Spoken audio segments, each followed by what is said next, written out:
Have you ever tried playing something like Thunderstruck, but it turns out sounding more like CLUSTERF?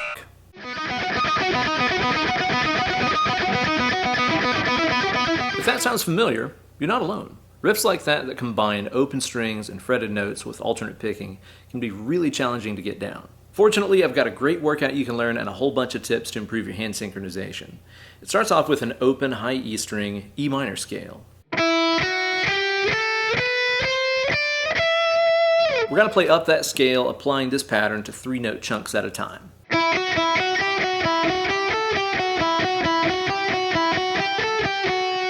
After we get to the top, we're going to walk down using this pattern.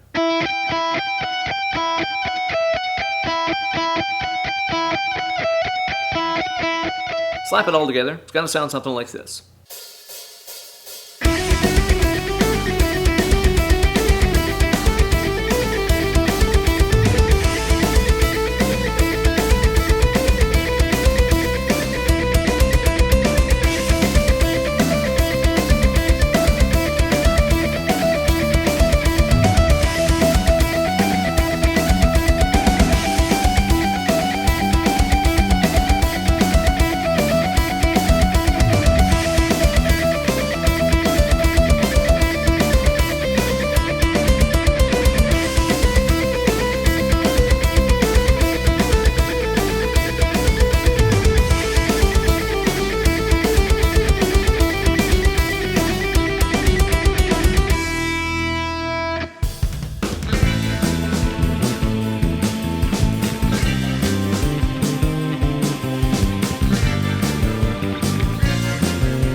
Hey there kids, it's your good buddy Uncle Ben, and welcome to the brand newest installment of Weekend Wank Shop.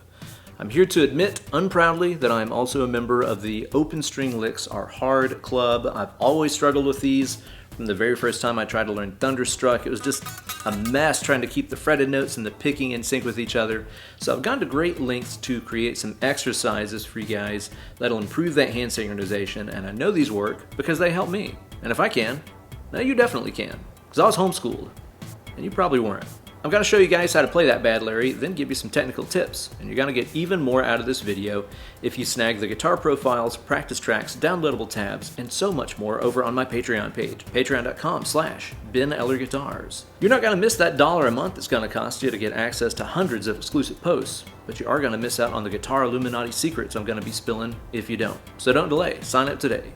Gear-wise, I'm playing my Jackson USA Virtuoso hardtail here, which I just adore, and I'm playing through the Fractal Audio Axe FX 3. So this is based around a one-string lateral E minor scale. It's E, F sharp, G, A, B, C, D, E. It's going to look something like this.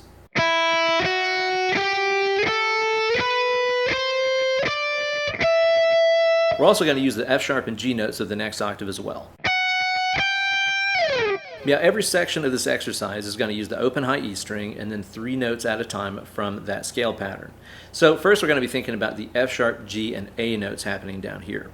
What I want you to do is to play the open high E string and then walk up to the first note of whatever pattern you're using. Next, play the open high E string and walk up to the second note of the scale pattern you're using and then back down. So far you should have. Next, what you're going to do is to walk all the way up to the third note of the pattern, and then back down.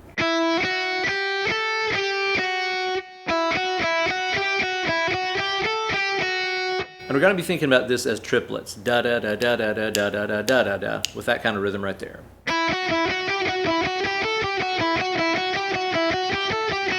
Play it 2 times in a row, just like I did right there, before we move up to the next section of the scale. So we're going to be using the same idea, but using the G, A, and B notes.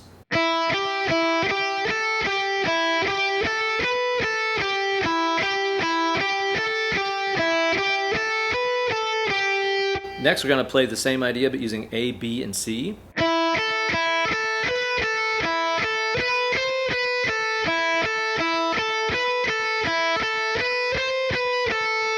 B, C, D.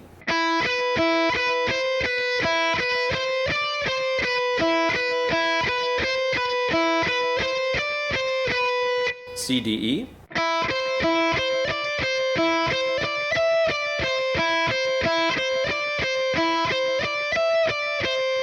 D, E, F sharp.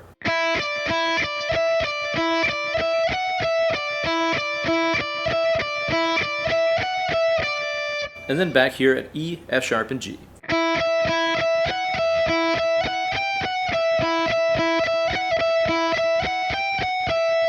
So the first half of this workout is going to sound like this.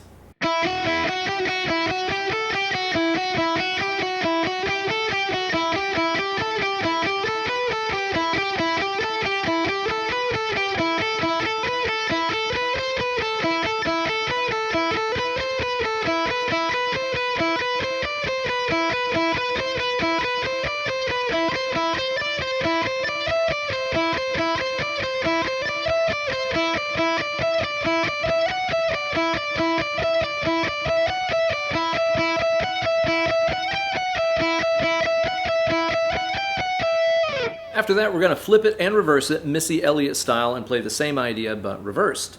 So we're going to be using the same three notes that we were just using, but we're going to start off by going from the open high E string to the highest note of the pattern. Then go to the open high E string and walk down to the middle note of the pattern and back. And then you're going to do the same idea, open high E string, walk all the way down to the lowest note and back up. That's an exact reverse of what you played on the way up.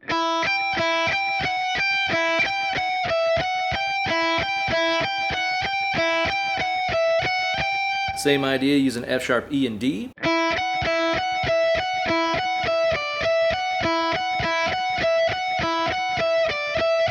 Then we're just going to keep that going down the scale 3 notes at a time.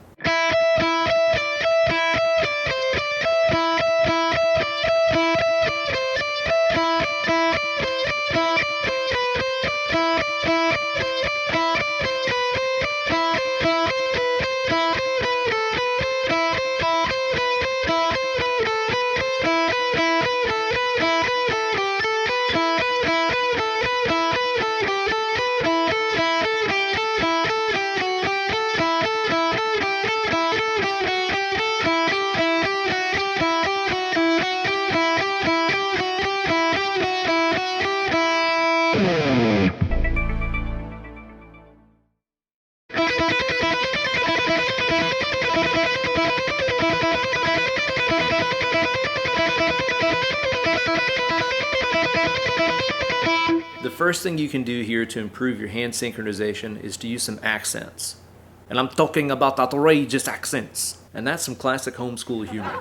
I'm not talking about those kinds of accents. I'm talking about accentuating certain notes in the phrase to give yourself kind of a rhythmic guide to stick to and keep you in the groove a lot more better. Specifically, I want you guys to hit the first note of every one of these triplets a little more harder. I'm going to do this acoustically here so you can really hear what I'm talking about without the distortion on there.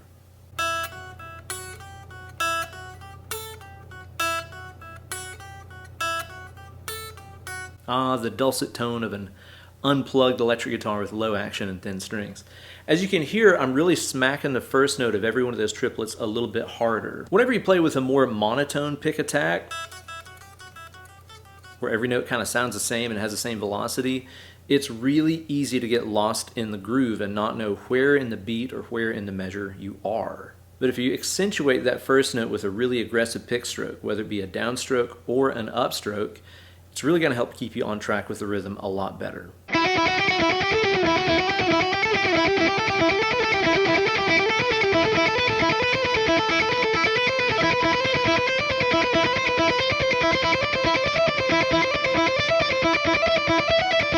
Just remember, whenever you play with accents like that, your right hand becomes the metronome that you yourself are playing to. And just a couple of quick left-hand tips here. I recommend placing the thumb really loosely on the back of the neck, kind of in the center of every position. One thing that you can't really see from the camera angle being where it is that my thumb is roughly in line with my middle finger in most of these positions here. Like if I'm here in the GAB one, which is the stretchiest part here, my thumb is behind the 5th fret, which is lining up with my middle finger.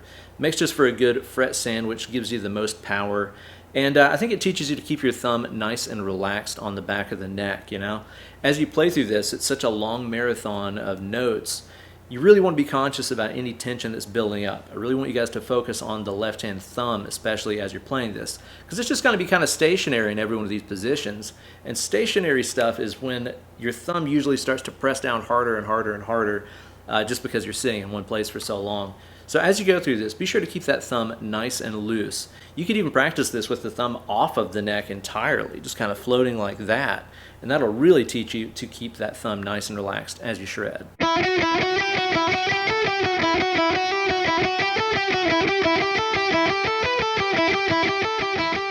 A really important fretting hand tip I've got to tell you guys too to practice with this exercise is that spanning concept I've talked about before, always keeping a little bit of space in between the fingers.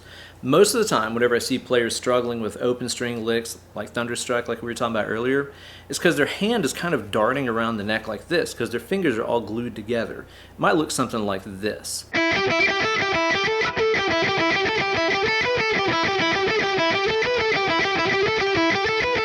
See how the hand is kind of darting back and forth and really jumping up for the high notes?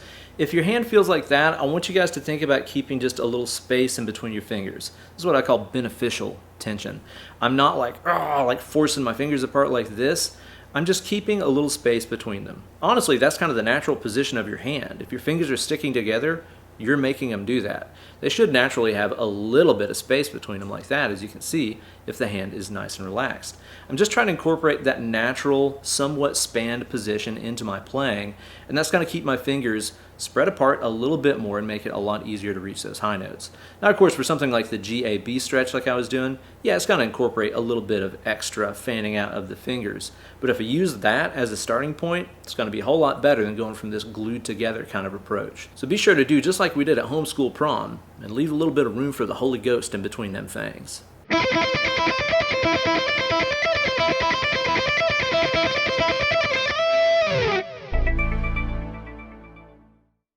So there you go, guys, a great one-string thing to turn that bumblefuck into a Thunderstruck, just the way Angus intended.